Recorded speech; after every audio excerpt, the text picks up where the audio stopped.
Saya hanya berikan satu kisah, diabadikan dalam kitab hadis. Ini rencana suami dengan istri yang dimaksimalkan oleh istri saat ia single parent dalam kehidupannya. Hijrah itu berpindah pada satu keadaan yang lebih baik menurut Allah. Maaf ya, tidak harus pindah tempat. Misal, ini rumah Anda di sini, ini masjid, jaraknya cuma 5 meter. Sepeda punya, mobil ada, motor lengkap. Bahkan di masjid ini speakernya ngadap ke rumah Anda begini. Tapi selama ini walaupun dipanggil dengan adzan, Allahu Akbar, gak ada sentuhan. Panggilan datang, sulit direspon. Sulit kemudian diikuti. Sholat berjamaah ke masjid malas. Tiba-tiba Anda ingin merubah hidup Anda lebih dekat dengan Allah. Anda katakan, ya Allah, bagaimana kalau saya diwafatkan? Yang jaraknya 5 kilo ke masjid dengan jalan kaki. Masa saya yang 5 meter tidak datang ke masjid walaupun Allah kirimkan semua perangkatnya? Anda katakan, saya mesti berubah.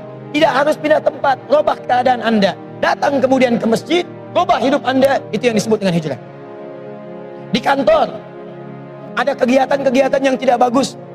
Proyek yang tidak benar. Kadang-kadang proyek yang ditukar, manipulasi data dan sebagainya. Kantornya tidak harus pindah. Kalau Anda mampu berada di situ, merubah diri Anda, maka berubah. Tampilkan akhlak yang baik.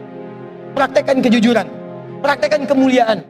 Demi Allah saya katakan, untuk hijrah, tidak harus Anda menjadi seorang ustadz atau ustadzah.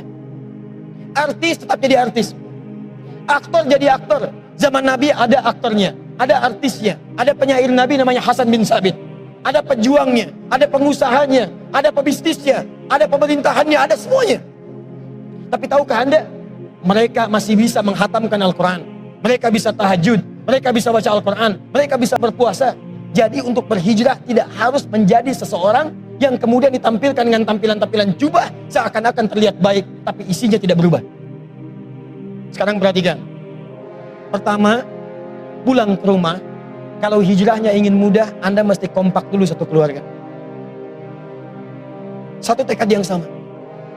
Cara paling cepat, ngobrol dengan suami, katakan, renungkan bangun di malam hari, bahwa suatu saat Anda akan wafat. Dan bayangkan, apakah Anda sudi diwafatkan dalam keadaan seperti ini yang belum baik? Setelah Anda tergerak untuk berubah, baru kemudian bikin visi ke depan. Ini pernah direncanakan oleh suami istri. Di masa lalu, dituliskan di dalam kitab yang sangat populer. Persoalannya, begitu istrinya mengandung, lahir anaknya, usia 2 tahun, maaf, mereka punya rencana.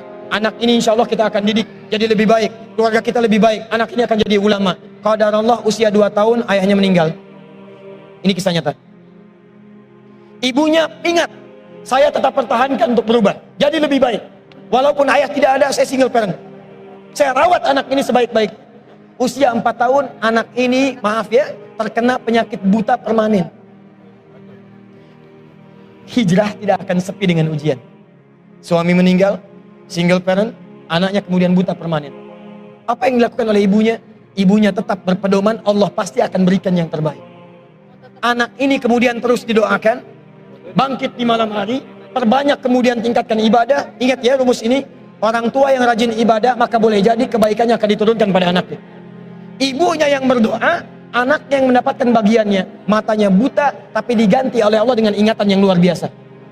Kalau Anda bacakan satu kalimat, satu baris ini, satu lembar buku dibacakan oleh Anda satu halaman, maka seketika dia akan ingat seketika tanpa diulang. Dengan titik, dengan komanya. Anak ini kemudian dibawa ke sekolah Al-Quran, dimasukkan talaki ke syekh di sana. Syekh di situ kemudian membacakan pada saat itu surat Qaf, surah ke-50. Qaf dibacakan sampai akhir ayatnya. Anak ini anak yang paling kecil teman-teman, mata buta, gak bisa ngelihat. Teman-temannya berada di atasnya usianya, ada yang 6 tahun, 7 tahun, dia 4 tahun. Begitu selesai membacakan, kata syekhnya, lihat kalimatnya, man hafidha ala zahri qalbi, siapa yang hafal apa yang tadi saya bacakan, hafalan di dalam kepalanya, bukan di luar kepala. Hafal di luar kepala masih belum hafal. Kata syekhnya, hafal di dalam kepalanya. Tiba-tiba saat semuanya diam menyimpan tangannya begini, anak yang buta tadi mengangkat tangannya mengatakan, hafidtu ala zahri qalbi, saya sudah hafal. Syekhnya penasaran, kata syekhnya, bagaimana? Diambil anaknya ke depan, diminta baca, Masya Allah, bacaannya bukan hanya hafal, makhrajnya, sifat hurufnya, tajwidnya, semua mirip dengan syekhnya. Kata syekhnya, minal an tadrusul hadis. Dari sejak sekarang, ananda mesti belajar hadis. Karena Quran itu dijamin kemudahannya, hadis yang tidak ada jaminan.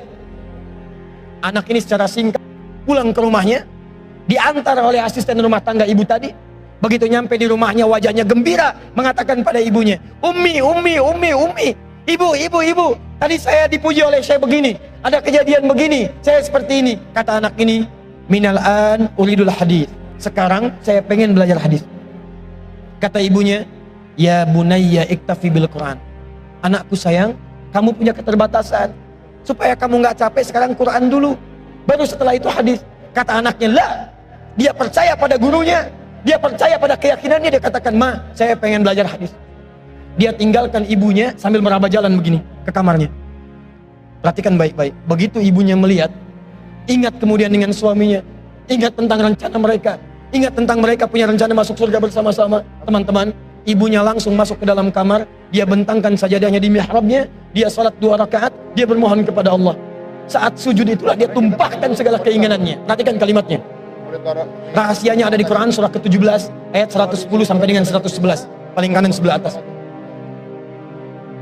Ya Allah yal basir, yalladzi ala kulli syai'in qadir, a'id basirat ibni.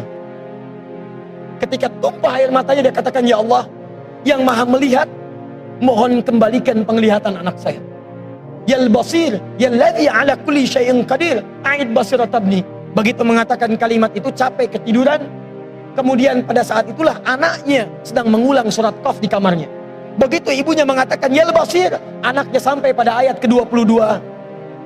Laqad kunta fi ghaflatin min hadza fakashafna 'anka ghita'aka wa basaruka al-yawma hadid. Ibunya menyebut ya basir, anaknya sampai di ayat wa basaruka al-yawma hadid. Dulu pandanganmu tertutup, sekarang kami akan buka, kamu akan melihat setelah ini dengan setajam-tajamnya.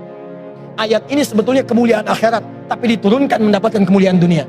Tiba-tiba setelah baca ayat ini, ibunya berdoa, bersamaan kalimatnya, tiba-tiba terbuka pandangannya. Anak ini bisa melihat kembali. Saking kagetnya dia lompat, dia kejar ibunya. Ummi laqad ra'ait. Ma, saya bisa lihat lagi. Ma, saya bisa lihat lagi. Ibunya kaget kemudian terbangun. Dia peluk anaknya, dia katakan, nah, kamu melihat bukan dengan matamu. Rubbama ra'aita biqalbik, laisa bi'ainik. Mungkin bukan matamu tapi hatimu. Kata anaknya, mah, saya melihat dengan mata saya. Ini mama pakai baju ini. Di sekitar kita ada benda-benda ini. Allahu Akbar. Ibunya kemudian yakin anak itu bisa melihat. Dipeluklah anaknya.